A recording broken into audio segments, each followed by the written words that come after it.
Hola. Jo el que hauria de fer és la laudatio als estudiants excel·lents. Veritablement és un plaer, no sé si ho hauríem de dir perquè igual després no ens paguen si diem que disfrutem molt, que xalem molt de fer aquestes coses, però tant la Montse com la Marga, que he pogut treballar amb elles, és un plaer treballar amb estudiants tan bons. Veritablement, normalment els estudiants bons no donen gaire feina. Són els dolents els que et donen feina perquè aportar alguns treballs finals de carrera els acabes portant més tu que no pas els estudiants, els dolents. Els bons van sols. I m'hagués agradat molt a mi també que la Montse hagués pogut fer el treball o continuar el treball que va fer, un excel·lent treball, ho he de dir, d'una anàlisi sociolingüística de l'obra de Maria de Barbal, veure com utilitzava les llengües, les diferents llengües en la construcció dels personatges, amb personatges molt divertits, amb noms molt divertits, i que es veu que és una cosa molt treballada, no és una cosa casual, però clar, ella ja tenia claríssim on anava. En canvi, la Marga sabia, la Marga sobretot és una persona militant, és una militant política de cap a peus. I sabia que volia fer un treball de sociolingüística, li agradava, i no sabia com lligar aquest interès amb la sociolingüística. De vegades la gràcia dels tutors és només aquesta, de saber trobar una mica l'interès amb els interessos que acaben sent els interessos dels tutors, perquè aquest treball és un treball que a mi m'hagués agradat de fer. Jo llavors vaig pensar, Marga, per què no fas això? I ens vam entendre molt bé. Ara he de dir que la Marga és tan treballadora que sí que dona molta feina, perquè ella va fer un treball de curs que ja era un TFC, que era veure els militants de Solidaritat per la Independència, quina percepció tenien sobre l'oficialitat de la llengua, etc., el que ens explicarà ara. I això va ser el treball de curs. Va fer un treball excel·lent, no cal dir-ho, i després, sense pensar-se el que anava a fer, doncs va voler fer el TFC, com veureu ara, de tots els partits polítics catalanistes. Que Déu-n'hi-do. Però no només volia fer això, sinó que després volia fer també analitzar els programes dels partits, fer entrevistes a tots els dirigents polítics i, a més, fer una anàlisi de la premsa. O sigui que ha treballat moltíssim i a mi us he de dir que també m'ha fet treballar. I per un atzar dolent, no sé per què, perquè vam trobar algú a una revista que va fer un informe, o sigui, un dels dos jutges va valorar molt bé i l'altre va posar algun però i la Marga no li va agradar aquests peròs i va decidir no publicar, però que evidentment el treball és molt publicable, a més d'una actualitat, com veieu, total, i més quan vam començar a fer-ho, que llavors no estava tan d'actualitat encara, perquè això, clar, era el 2011-2010, oi? Sí, sí. Molt bé, ja veureu la feinada, no cal que us ho expliqui jo, que ja us ho explicarà bé ella. Bé, bona tarda a tothom. Ara sí que jo ja agafo i ja me'n vaig de debò, No, bé, em quedaré aquí. Jo no sabia el currículum de la Montse i espero ara no provocar cap conflicte amb el seu tema com a alcaldessa regidora. He sentit de tot. Sí, no, això ja m'ho imagino. Però, de tota manera, t'anirà bé per saber les bases també què diuen. Molt bé. Ja pressuposa que no escolto les bases, jo. No, però que ho sàpigues. Ja veuràs que potser ells tampoc us escolten, però bé, ja veurem. M'ha estalviat molta part de la presentació, l'Ernest, perquè jo us anava a dir això, que l'embrió d'aquest treball era precisament l'assignatura de sociolingüística, ho vaig fer de Solidaritat Catalana, perquè, també ho ha dit l'Ernest, perquè la política em fascina, perquè la política no és un camp que estigui gaire treballat amb sociolingüística, perquè els nous temps, això era el maig del 2011, els nous temps que s'albiraven feien pensar que cap a algun lloc anava Catalunya, que no era cap enrere sinó cap endavant. Penseu al Tribunal Constitucional amb amb la gran feina que ens va fer amb l'Estatut, el 2006, després de la Mani del 2010, el 10J, i bé, vaig pensar, per què no? Som-hi, anem a pensar que... I llavors per què Solidaritat? Doncs perquè era un partit emergent en aquell moment i vaig pensar, bé, posem-nos-hi, aviam que aquests segur que tindran ganes de fer-se veure i de treballar aquest tema. I basant-nos en aquest treball de Solidaritat, quan va arribar llavors el moment de fer el TFC, vaig dir, de cap, anem a veure què pensa tota la militància política catalanista, no? I això, i aquí estem. Molt bé, doncs comencem. Jo us resumiré força, perquè esclar, penseu que el meu treball està ple de quadres, són 170 pàgines que el pobre Ernest s'ha hagut de mirar, l'Ernest i el Miquel Strubel, i clar, tot això, evidentment, estaríem aquí hores i hores. Llavors, és molt resumit i només us plantejaré unes conclusions molt, molt abreujades. Els objectius i els temes relacionats, evidentment, estan relacionats amb el multilingüisme, les diferents ideologies, la llengua catalana, per suposat, militància política, per establir tot plegat un cercle tancant amb la política lingüística. Quin era l'àmbit de recerca? Doncs bé, els partits catalanistes. Quina era la pregunta inicial de plantejament d'aquest partit? Ai, ja sé què mireu. Un moment, primer m'escolteu. Quina era la pregunta? El plantejament inicial.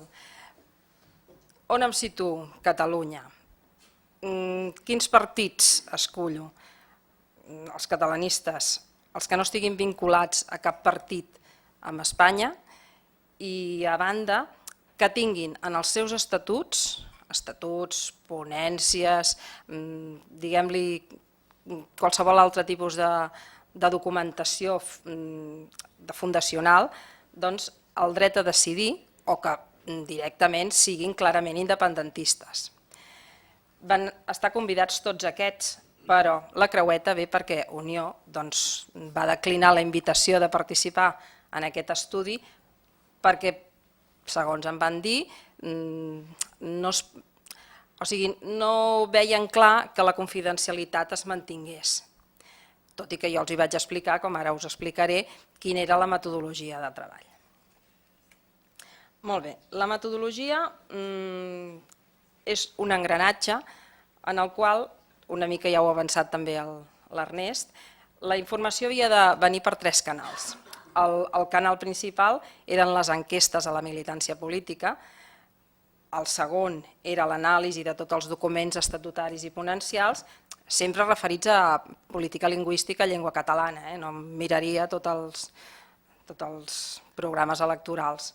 I després pretenia lligar-ho amb les entrevistes als dirigents polítics per tancar aquest triangle. Però això no va ser possible perquè es van avançar les eleccions autonòmiques del 2012 i llavors, clar, l'agenda política ja va anar de bòlit i vaig poder-ne fer 2, però clar, ja no ho vaig presentar dins de tot el treball de final de carrera. Molt bé, aquí ja entrem al que és el buidatge. Com podeu veure en la fitxa tècnica global, tenim que l'univers, segons dades facilitades pels partits, penseu que ells també de vegades no sempre les dades són tan fixes i alguns no van facilitar les dades i llavors les vaig haver de buscar a través de mitjans a la xarxa. Però a l'univers posem que eren unes 22.950 persones. El tipus de mostreig probabilístic, el disseny mostral monotàpic, perquè només es donava l'enquesta a contestar durant 10 dies, quan s'enviava l'enllaç. Perquè com s'enviava? Aquí ho teniu. El tipus de qüestionari és un enllaç d'internet d'un formulari en un entorn del Google Docs, que seria el Drive d'ara. Llavors, això també em va ajudar molt arran de l'assignatura de sociolingüística, que gràcies a aquest sistema fantàstic de la UOC, en el fòrum, una companya em va dir: escolta, quan estàvem fent el treball de solidaritat, clar, preguntàvem, el que passa que, esclar, jo no sabia com podíem enviar aquestes enquestes i fer-ho arribar a tota la militància, perquè per correu electrònic, clar, era impossible. Llavors, una companya va dir, home, per mantenir la confidencialitat i alhora rebre tu les dades, doncs ho pots fer a través d'aquest sistema, que llavors es va emplenant un Excel que a mi em va anar fantàstic per fer tot el buidatge. Llavors, les dates de realització, doncs els de Solidaritat al maig del 2011 i després la resta de partits durant el maig i juny de 2012. Em va anar força bé perquè quan enviava, com que m'havia de posar en contacte amb els partits, que aquesta va ser una tasca fantàstica, és com una mica com la teva de trepitjar territori, i la teva és més interna, la nostra és més de trepitjar territori, doncs entre que anava, parlava, intentava oferir-li la confiança que oferia tot aquest sistema. Vaig provar amb companys d'enviar aquest enllaç, que no hi hagués problema de confidencialitat, i veritablement no, perquè s'emplenava la data i l'hora, i ja està, no hi havia cap altre problema. Doncs, com que era gradual, quan enviava un, ja s'havia acabat l'altre els 10 dies, i així podia anar fent alhora també el buidatge de totes les dades. Marc de referència a Catalunya, i l'error d'estimació veieu que és un error molt baix que ofereix un bon buidatge i les dades força creïbles. Llavors, en els índexs de participació. En els índexs de participació del diagrama de barres podeu veure 3 xifres. La de color verd ens indica el nombre d'enquestes rebudes de cada partit. La de color rosa és el percentatge de participació d'aquesta mostra en l'univers de cada partit polític. És a dir, si les 22.950 persones total tinguéssim a sota cada univers de partit, veuríem que corresponen a aquest percentatge. I la blava és la participació, el percentatge respecte de la mostra total. Llavors, amb aquest buidatge de 1.829 enquestes, el que podem dir és que un 7,96% de participació hi ha hagut en aquest estudi. És a dir, que si algú de vosaltres sou militant, potser ha contestat aquesta enquesta. Això no ho sabem. Molt bé, les preguntes de recerca. La pregunta principal, que és la que dona títol en aquest TFC, quina política lingüística per a una Catalunya independent, ens ofereix 4 eixos centrals que confereixen les preguntes secundàries. La primera és el grau de consideració de l'oficialitat de la llengua catalana en el supòsit d'una Catalunya independent, si aquesta militància considera possible l'existència d'altres llengües oficials sempre en una Catalunya independent, després la concepció que tenen del multilingüisme i després l'existència de diverses ideologies dins d'un mateix camp polític. És a dir, podem dir-ho d'una altra manera, que són contradiccions que tots, com a persones, podem tenir davant d'una resposta que després ja veureu i us ho demostraré. Hi ha després una sèrie de preguntes terciàries, podríem dir que és quin grau d'intervencionisme ha de tenir l'administració pública en aquesta Catalunya independent, quins arguments addueixen aquests militants respecte de la possibilitat d'altres llengües oficials i quina imatge de futur tenen de la llengua catalana. Molt bé, arran d'aquestes preguntes de recerca se'n deriven unes hipòtesis. Tenim a la part de dalt 3 hipòtesis secundàries que confluiran en la principal. La primera de totes és que la militància política catalanista creu que és necessària una llei de política lingüística. Evidentment, si són militants d'un partit, el que volen és que es legisli, normalment. Tot i que ja veureu que hi ha una part que no. La segona és que la militància política catalanista no practica l'activisme lingüístic, entès activisme lingüístic com a canvi de codi a la llengua. En una conversa, aquest canvi de codi, malgrat la seva posició ideològica molt ferma en certs casos. La tercera seria que la militància i els documents no van en la mateixa direcció com es pot preveure a nivell de premsa, d'activitat política diària. Totes aquestes 3 conformen la principal, que és aquesta diversitat d'ideologies o de contradiccions i incoherències dins de la militància. Molt bé, el treball empíric. Amb el treball empíric m'ho vaig passar bomba, així. Va ser molt il·lusionant aquest treball de final de carrera i llavors consta de 4 etapes. La primera de totes era el qüestionari, el que passa que el qüestionari ja el tenia fet del treball amb solidaritat i llavors vaig considerar, per ser honesta, amb l'Ernest ho havíem parlat, que si el retocava o no el retocava, però esclar, tornar a passar a solidaritat, per exemple, un altre qüestionari no era... Llavors no hagués obtingut tantes dades i vaig passar al mateix, amb errors, evidentment, perquè després d'haver fet sociolingüística vaig aprendre molt i hagués pogut canviar-ho, però no ho vaig fer. I així hagués sigut més fidedigna. Després, en la segona etapa, clar, tot el buidatge l'havia de fer la representació gràfica i l'anàlisi comparativa dels resultats. Aquesta representació gràfica, ara veureu després, que està feta segons dos criteris. Un és un criteri global i són diagrames circulars de formatgets i després l'altre és l'anàlisi comparativa dels resultats per cada partit, que són diagrames de barres. Llavors també ens permet veure els posicionaments a cada pregunta. La tercera etapa era l'anàlisi dels estatuts, programes electorals, ponències, que això també era força divertit. I la quarta etapa era la comparació entre la segona fase i la tercera. Passem doncs ja a les conclusions. No us he posat la de la llei de política lingüística, la hipòtesi secundària primera, perquè en aquella sí que pràcticament tothom pensava que era factible. Llavors, aquí, en base a la hipòtesi de la militància política catalanista té contradiccions respecte de la consideració del plurilingüisme, us ho demostraré amb 2 diapositives que responen a 4 preguntes diferents. La de la... Si anem a la del gràfic 13, el gràfic 13 ens deia la pregunta que feia. Aquí. La pregunta 13 deia: el català hauria de ser l'única llengua oficial a tot el territori de Catalunya? I aclaparador, un 77% respecte d'un 23%. La pregunta 14, fixeu-vos que és una rere l'altra.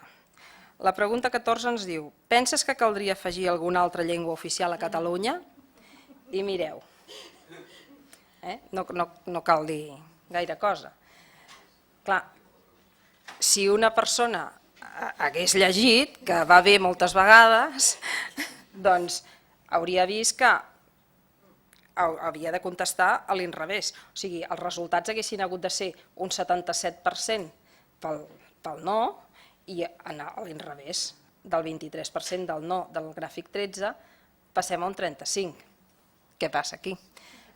Només hi ha un partit que és clavat, que és Iniciativa, en el diagrama, que és en color verd. Mireu que en la part del gràfic 13 té un 49 en el sí i un 49 en el no. Vull dir, són aquestes coses. I aquí no preguntàvem res més que l'oficialitat. No estàvem dins de camps, que també dins del qüestionari havia uns grans blocs, que era perfil del militant, després una mica l'activisme de la llengua, temes d'oficialitat de llengua, de multilingüisme, i llavors dins del que és l'administració, economia productiva, justícia, vull dir, havia diferents blocs. Aquí només es parlava de l'apartat d'oficialitat de llengua. Molt bé, tenim una altra diapositiva que ens ho torna a confirmar. A la pregunta 23, a la pregunta 23 ens deia: a nivell educatiu, perquè no es confonguéssim, penses que cal conservar el castellà o espanyol seguint el model actual d'immersió lingüística? Aquí estem parlant d'educació i immersió lingüística. Penses que el castellà cal conservar-lo? Aquí les respostes ja són un 57 en el castellà i un 43 que no calia conservar el castellà. Molt bé, però 2 preguntes després preguntem quines altres llengües inclouries en aquest sistema? I ves per on, de la conservació del castellà a la pregunta 23, un 57%, ens baixa a un 25% i puja la de l'anglès. Vull dir, són fenòmens ben curiosos. Aquí, el tema de la documentació, que la militància i els documents ideològics dels partits no van sempre en la mateixa direcció que es perfila a nivell polític, ja sigui en premsa o activitat política. N'hi ha 3 que no compleixen aquesta premissa d'hipòtesi, però n'hi ha 2 que sí. En aquest cas són Convergència i Esquerra. Convergència ens deia, això segons els programes polítics electorals de les autonòmiques de 2012, ens deia que català i castellà serien oficials en un estat propi, terminologia de partit de 2012. I Esquerra ens deia que català seria absolutament oficial a tot Catalunya, però el castellà seria oficial asimètricament. El que passa que aquesta asimetria no queda determinada en quin grau ni en quins àmbits s'aplicaria.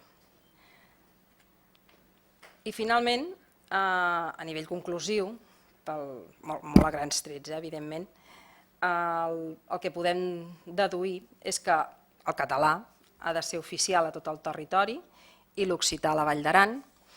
I respecte del multilingüisme, no es pot arribar a afirmar si cal unes altres llengües oficials, però sí que el castellà i l'anglès han de ser molt presents a la nova realitat d'una Catalunya independent.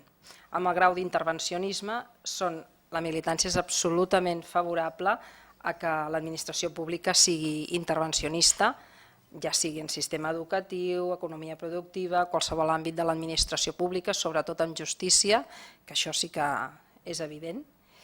I respecte d'aquestes conclusions, perquè ara ja he acabat pràcticament, us vull llegir una cita del gran mestre Aracil, figura polèmica en sociolingüística, però molt adient, que és molt adient en aquest cas. I ens diu, com diria Frantz Fanon, cal que aquesta cosa pública, que és el nostre conflicte lingüístic, sigui, jo ja ho dic en oriental, sigui efectivament la cosa del públic.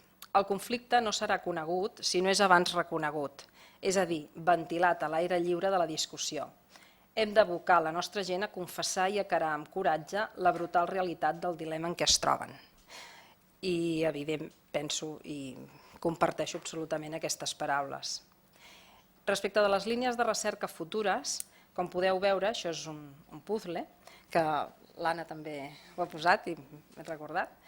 Tenim aquí les enquestes i l'anàlisi dels documents estatutaris i conencials, l'única peça que faltaria serien les entrevistes, i ara també podria afegir-ne una altra, que és un estudi actual, el 2014. Aviam què s'hi cou ara, perquè, esclar, la situació tampoc, el present, aquest era el present de 2012 i el present de 2014 també. I finalment, doncs, jo us he portat també la presentació tal com era. Hi ha la part d'agraïments a la UOC, que és la meva universitat, que és a qui estic més agraït del món mundial, per poder-me oferir aquesta oportunitat de curar la meva assignatura pendent. Després a la REST, a l'àmbit acadèmic, perquè jo amb ell sempre li deia, això és una cosa entre confiança, que és el meu Pep Guardiola, perquè ho era. I després a l'Assumpció Reues, que primer va començar a ser una amiga virtual i ara és una amiga ja presencial. I després, a nivell personal, el gran patidor, que és el Joan Lara, que també és el meu marit, gran patidor de la UOC, i a la Sílvia Sallarès, que és la meva filla, a qui també espero que amb el meu model s'hi emmiralli. Espero i desitjo. Doncs res, moltíssimes gràcies. A vosaltres.